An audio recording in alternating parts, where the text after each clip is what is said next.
বিষণ্ণ থেকে মুক্তির 3টি সহজ উপায় বলবো, যে 3টি আপনি নিজে নিজেই অ্যাপ্লাই করতে পারবেন। কোনো একজন প্রফেশনালের কাছে না গিয়ে আপনি নিজে নিজে মোকাবেলা করার সর্বোচ্চ চেষ্টা করতে পারবেন। এবং আশা করি ভিডিওটিতে যা বলা হবে 3টি উপায় আপনি যদি রেগুলারলি করেন, আপনার ভিতরে বিষণ্ণতা আপনি নিজে নিজেই মোকাবেলা করতে পারবেন। আমি আছি কাউন্সিলিং সাইকোলজিস্ট আসাদুজ্জামান রাজু।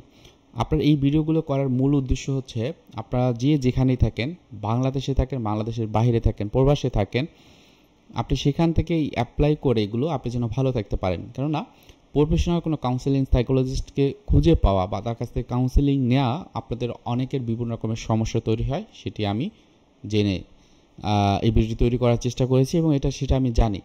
বর্তমান সময়ে যারা প্রবাসে থাকেন তারাও কিন্তু এই যে বিষণ্ণতা অনেক গভীরে ঢুকে যান।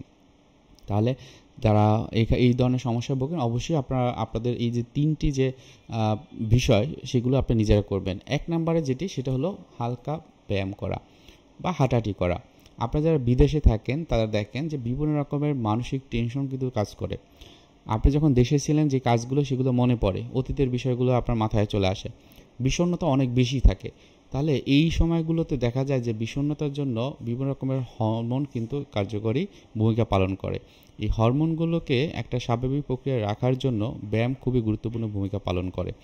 আপনি প্রতিদিন অন্তত একটা নির্দিষ্ট সময় করে নিন, সেই সময়টায় আপনি ব্যায়াম করবেন। যদি ওটা সম্ভব না হয়, অন্তত হাঁটবেন। দিনে আধা ঘন্টা অন্তত হাঁটবেন। 15 মিনিট কোথাও হেঁটে গেলেন, আবার 15 মিনিট হেঁটে চলে আসলেন। এটা হলো কি, আপনার ভিতরে যে হরমোনাল যে ইমব্যালেন্স, সেটা কিন্তু ফিজিওলজিক্যালি এটা আপনাকে একটা ব্যালেন্স করবে। 2 নম্বরে, আপনার যখন খুব বেশি বিষণ্ণ লাগবে, আপনার খুব কাছের কে আছে যার সাথে আপনার কথাগুলো শেয়ার করতে পারেন, গোপন রাখবে, কিন্তু পরবর্তীতে এই কথাগুলো আপনাকে আর শোনাবে না।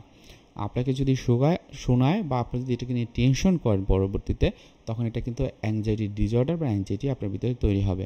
সুতরাং যেটা না হয়, আপনার মনের কষ্টগুলো, রাগগুলো, অভিমানগুলো, অতীতের যে হিস্ট্রিটা কাউকে বলতে পারেননি কখনো, তাকে মন দিয়ে বলুন এবং তাকে বলবেন যে আমি যখন কথাগুলো বলবো তুমি আমার কথাগুলো একটু শোনো।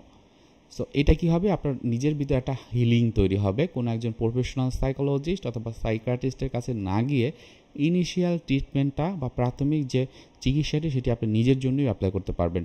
মনে রাখবেন যে এই যে ট্রিটমেন্ট প্রসেসটা, যেটা আপনি সেলফ হেল্প টেকনিক বলি, সেটা যদি আপনি নিজে অ্যাপ্লাই করে দেখেন কাজ হচ্ছে না, তাহলে প্রফেশনাল সাহায্য আপনি নিয়েও এটা করতে পারেন। 3 নম্বরে যে বিষয়টি, আপনি যে অবস্থায় আছেন একটু চেক করেন যে আপনি এখন কেমন আছেন, আপনার কাজগুলো কীরকম, কী করছেন। এই জায়গা থেকে বের হওয়ার জন্য আপনার নিজে ছোট ছোট কাজের উদ্যোগ নিন এবং সেই জায়গাটাতে কী ধরনের সুখ আছে সেটাকে এক্সপ্লোর করুন, সুখগুলো অনুভব করুন। আমাদের নেগেটিভ এবং পজিটিভ বিভিন্ন রকমের আমাদের অনুভূতি থাকে। আমরা বেশিরভাগ সময় দেখি আমরা নেগেটিভ অনুভূতিগুলোই আমি চিন্তা করি।